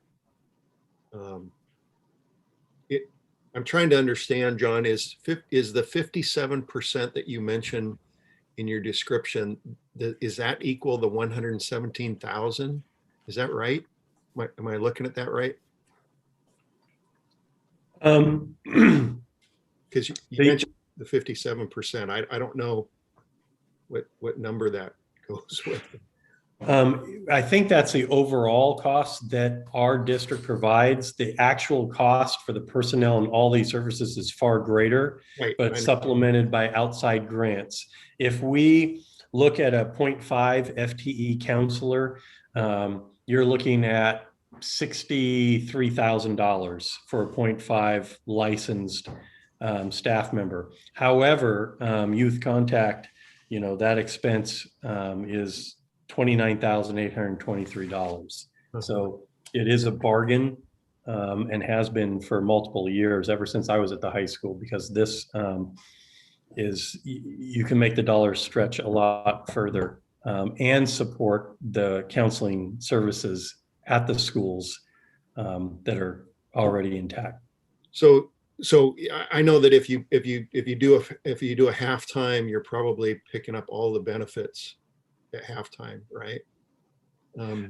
Through the district, it's $125,000 is what we use for budgeting purposes for licensed staff within our district under the contract.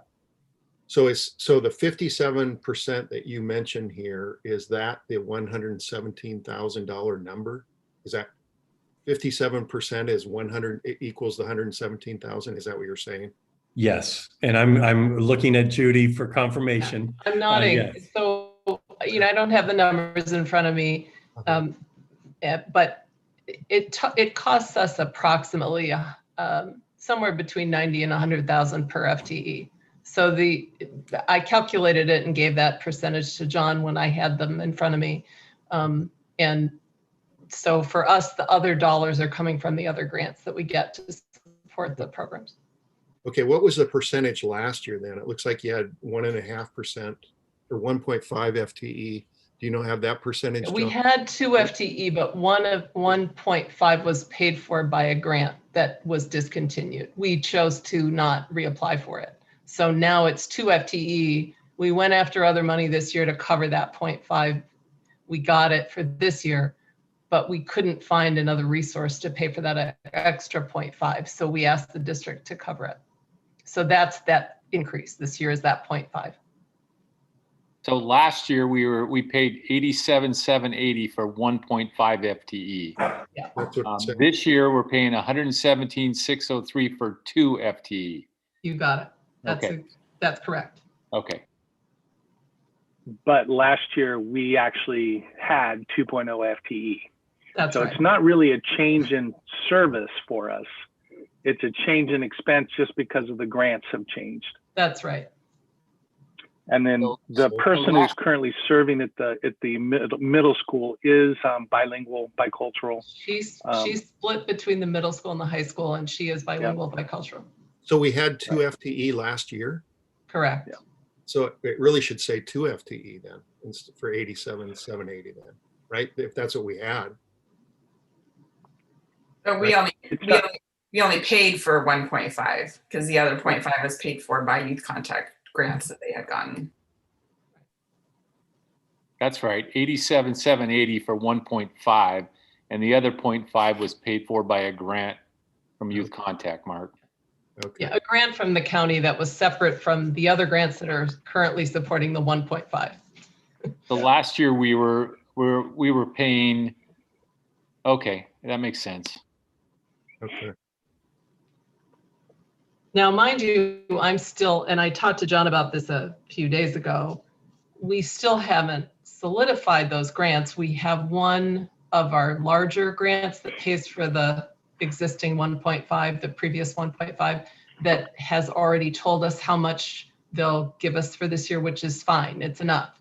And it's our bigger of 2 grants. The other one I'm meeting with not until the 22nd, so I don't have full confirmation.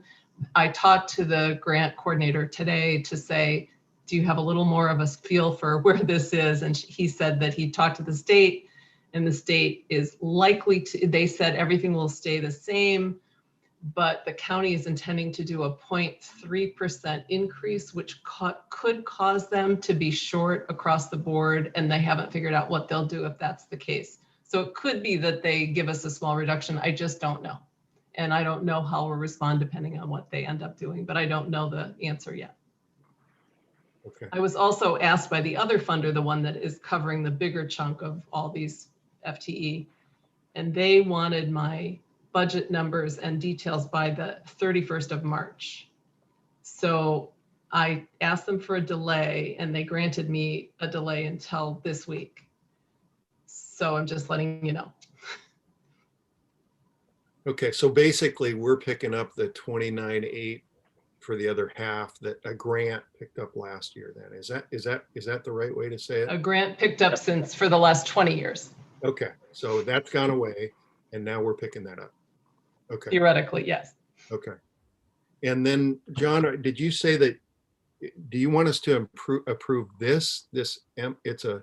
Yeah, that's a great question. That was the original intent, but we feel that the last grant that we had with a full contract was May 2nd, 2013. So we believe it's a good time for us to bring back to you not only the memorandum of understanding or memorandum of agreement, but also the full-blown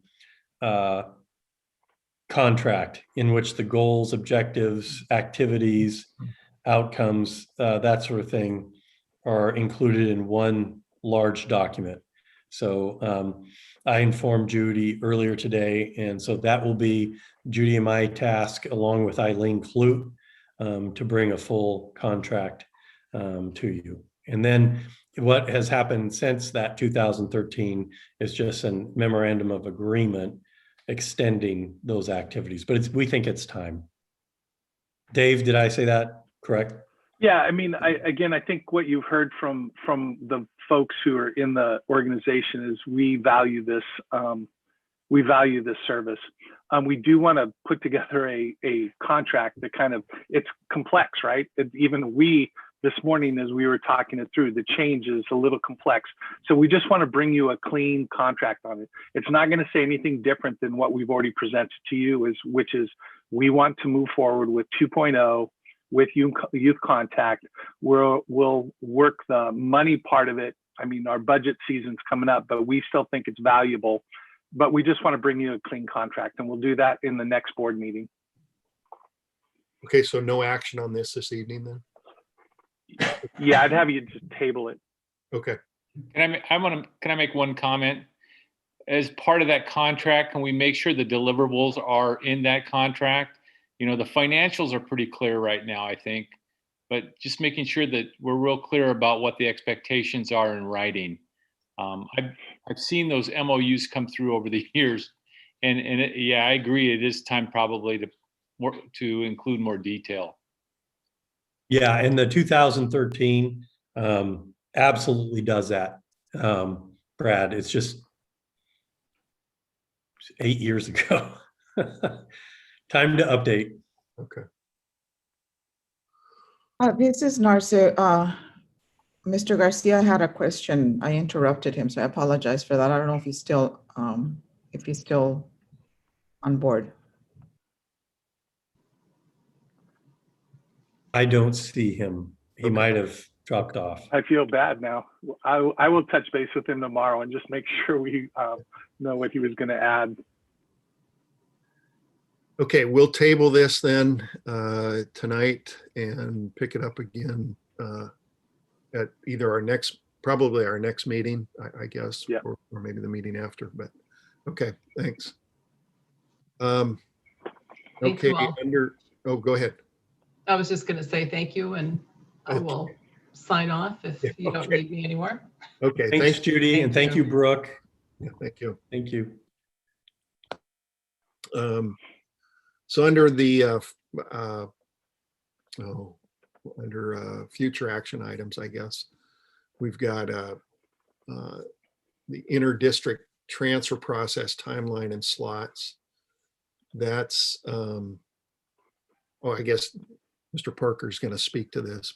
So I'll turn I just, what I've got for you tonight, this is for future action. So I want you to, you've got, first we put together kind of an I got to say this right, inter-district timeline.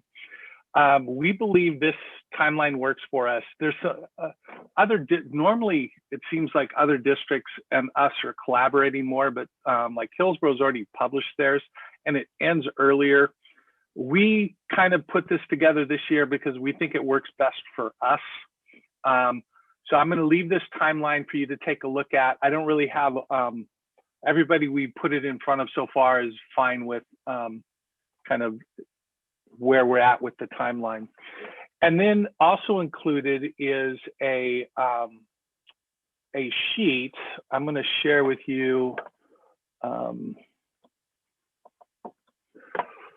That wasn't included in the board packet, Dave. Okay, we will get this. We will include this for you.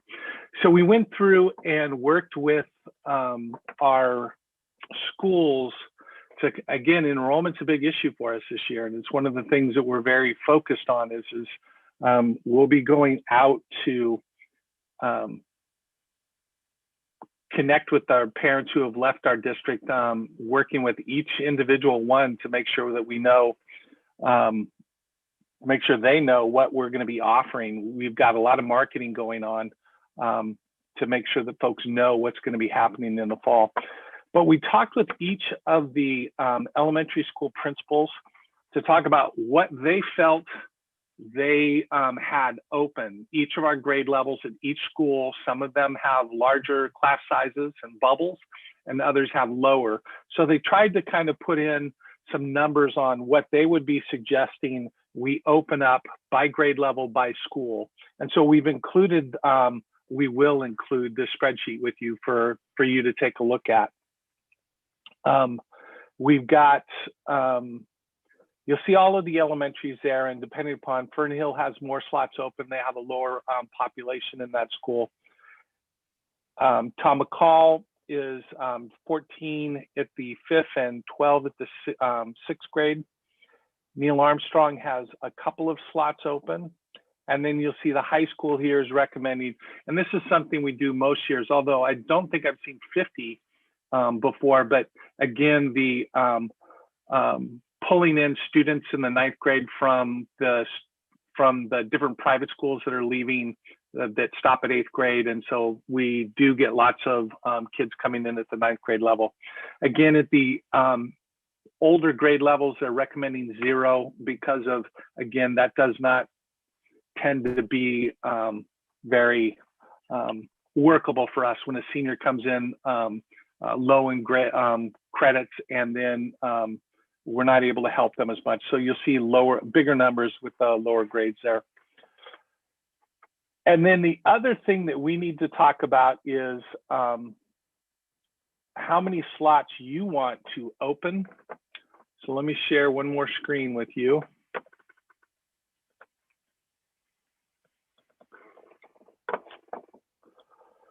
This was in your packet.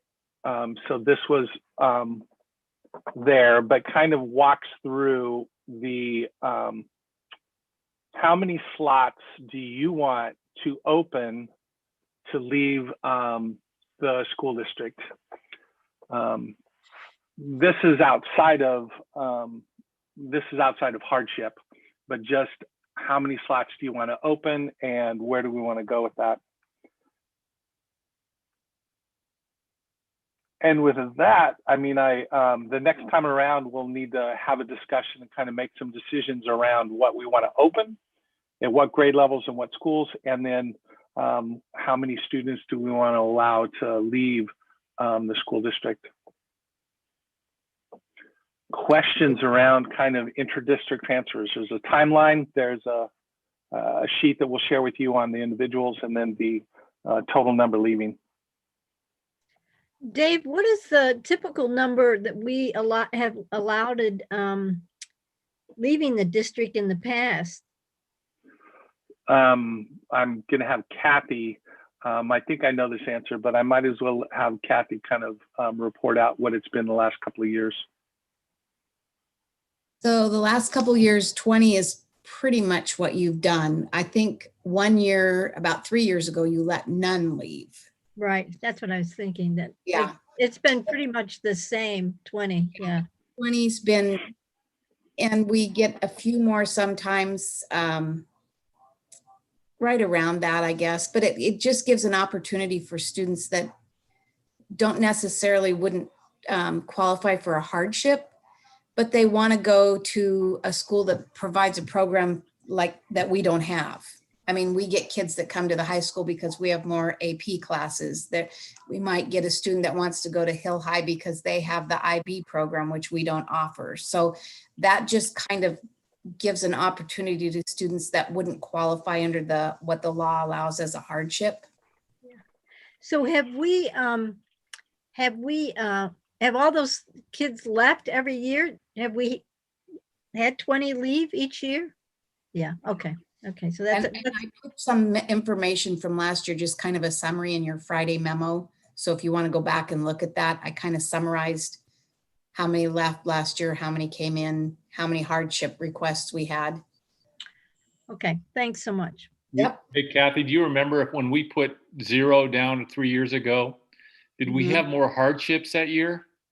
Yeah, but So- the law has changed a little bit on what's allowed as a hardship. So it's a little different, but I can get that information for you if you want. I'll call you. Okay. That'd be good. Thanks. Yep. Okay. So is that our next meeting? Then we'll have the conversation on the. Okay. Yeah, so if you guys have questions or want some more information, just let me know and I'll get that for you. Okay. All right. And the timeline. So. And one thing I should add is years ago, we were allowed, or they would have to apply every year. So if you applied to leave this year and you were approved, you had to apply. Now they're pretty much approved until they graduate. Okay. So families don't have to do it every year, which it's a lot easier on families. Okay. Okay. All right. Thank you. I think, let's see. Last item here is future board items or discussion. I don't know if any board members have any opportunity for the board to provide input for future board items or discuss or report on any committee meetings. Anything to report here? If not, we'll adjourn. Does anybody have any thing to report on here? Okay. No. No. Okay. All right. We'll adjourn the meeting then. It's 7:48 p.m. So school board meeting is adjourned at 7:48 p.m. Have a nice rest of your evening, everyone. All right. See you Thank you. later. Okay. Bye-bye. Thank you. Thanks.